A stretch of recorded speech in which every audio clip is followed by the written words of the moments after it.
আল্লাহর সাথে শরীক স্থাপন করো না, নিশ্চয়ই শিরক হচ্ছে মস্ত বড় জুলম। এরপরে আল্লাহ রাব্বুল আলামিন আরো বলেন, মান ইউশরিক বিল্লাহি ফাকাদ হারামাল্লাহু আলাইহিল জান্নাহ ওয়া মাওয়াহুন নার ওয়া মা লিয-যালিমিনা মিন আনসার। কেউ যদি আল্লাহর সাথে শিরক করে তার জন্য জান্নাত বেহেশত হারাম। শুনতেছেন ভাইরা, লক্ষ্য করতেছেন? কেউ যদি আল্লাহর সাথে শিরক করে তার জন্য আল্লাহ নিজেই বলছেন আমার জান্নাত হারাম, তার জায়গা হবে জাহান্নামে। জায়গা হবে কোথায়? এবং জালিমদের জন্য কোন সাহায্যকারী কিয়ামতে সে পাবে না, জাহান্নামে যেতে হবে। যে পীরের সেজদা দিছিলা আর পীরে নিষেধ করে নাই পায়ে সেজদা দিতে, সেই পীর শুদ্ধা জাহান্নামে যেতে হবে।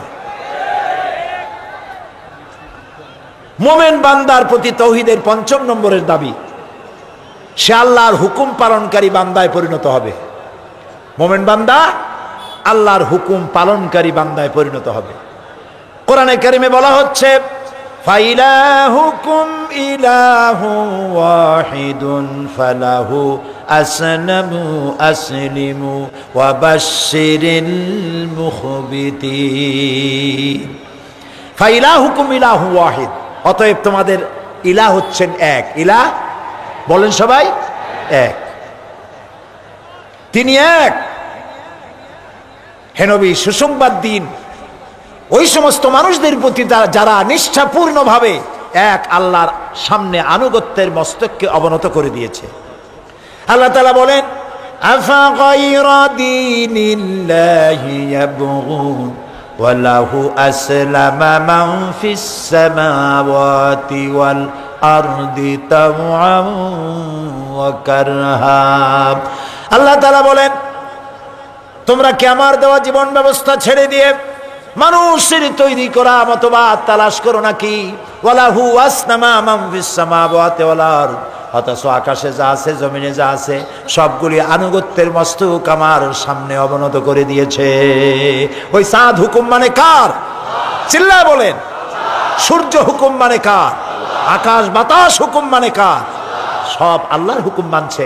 সুতরাং তুমিও আল্লাহর হুকুম মানো, তাতেই তোমার শান্তি হবে।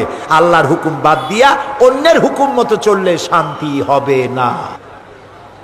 আল্লাহ রাব্বুল আলামিন কোরআনে কারীমের মধ্যে অসংখ্য আয়াতের মাধ্যমে কথা বলে দিয়েছেন, একমাত্র আল্লাহর আনুগত্য করতে হবে, আর কারো করা যাবে না। মুমিন ব্যক্তির প্রতি তাওহীদের ৬ নম্বর দাবি হলো কেবলমাত্র আল্লাহকে ভয় করতে হবে, আর কাউকে ভয় করা যাবে না। ভয় করতে হবে কাকে? আল্লাহ তাআলাকে। তিনি ছাড়া আর কাউকে ভয় করা যাবে না। এর ব্যাখ্যা হচ্ছে আমার হায়াত আর মওতের মালিক কে? সবাই বলেন। এই কথা যদি বিশ্বাস করি, হায়াত আর মওতের মালিক আল্লাহ, এটা যদি বিশ্বাস করি, তাহলে মনের মধ্যে আল্লাহ ছাড়া কারো ভয় থাকবে? একজন মুমিনের মধ্যে একজন মুমিন বিপদে পড়ে ততটা পেরেশান হবে যতটা তার মধ্যে ঈমানের কমতি থাকবে।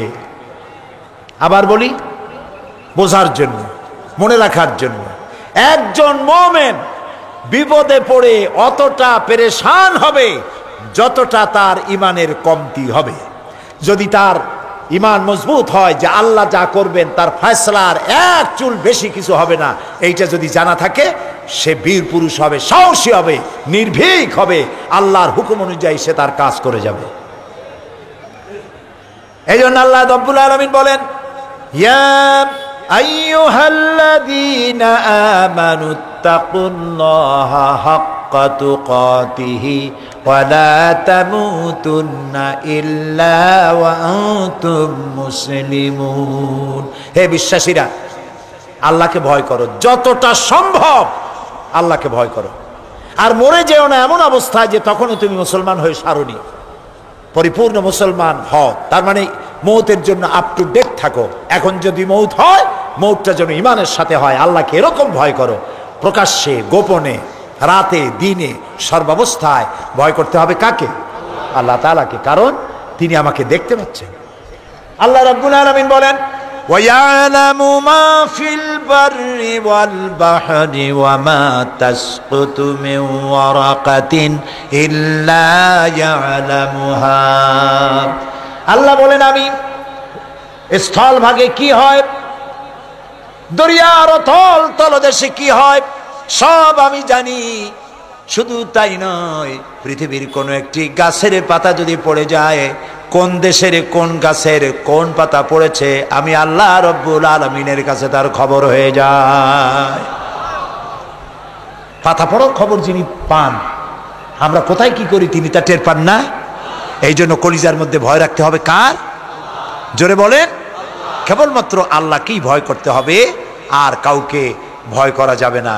কলিজার মধ্যে ভয় এটাই থাকতে হবে, তিনি দেখছেন, তিনি শুনছেন। আল্লাহ তাআলা বলেন মা ইয়াকুনু মিন নাজওয়া সালাসাতিন ইল্লা হুয়া রাবিউহুম ওয়ালা খামসাতিন ইল্লা হুয়া সাদিসুহুম ওয়ালা আদনা মিন যালিকা ওয়ালা আকসারা ইল্লা হুয়া মাহুম আইনামা কানু। সুবহানাল্লাহ, সুবহানাল্লাহ। তোমরা যেখানে তিনজনে মিলে অন্ধকারে কোন রুমের ভিতরে অথবা কোন জায়গায় তিনজনে সলা পরামর্শ করতেছো, গোপন পরামর্শ, কারে মারবা, কারে ধরবা, কারে গুলি করবা, কারে গিলি ফেলবা, কার সর্বনাশ করবা, এই যে তিনজনে যখন পরামর্শ করো, মনে রেখে দিও ওখানে তোমরা শুধু তিনজন নও, ওখানে আর এক সত্তা আছে যার নাম আল্লাহ। যদি বিশ্বাস করতাম আমরা ভালো হয়ে যাইতাম, ঠিক না ভাই? যেখানে তোমরা পাঁচজন, ওখানে ষষ্ঠ আল্লাহ। এর চাইতে সংখ্যায় যদি কম হও, এর চাইতে সংখ্যায় যদি বেশি হও, বান্দারে তুমি আছো যেখানে, আমি আল্লাহ সেখানেই।